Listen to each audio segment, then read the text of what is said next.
Ben ritrovati cari amici per questo nuovo appuntamento con il meteo. Buona settimana.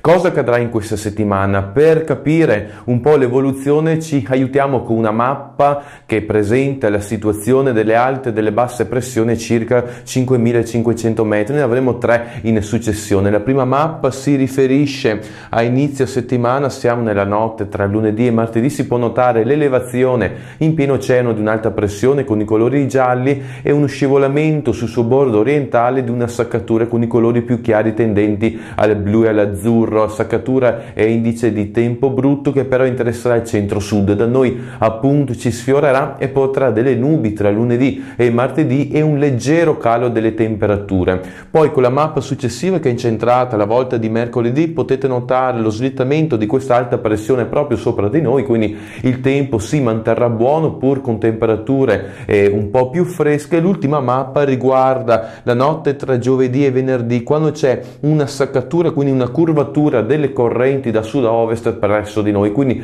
è possibile un peggioramento seppur rapido del tempo alla volta di venerdì. Quindi in linea di massima avremo una settimana abbastanza tranquilla fino a giovedì.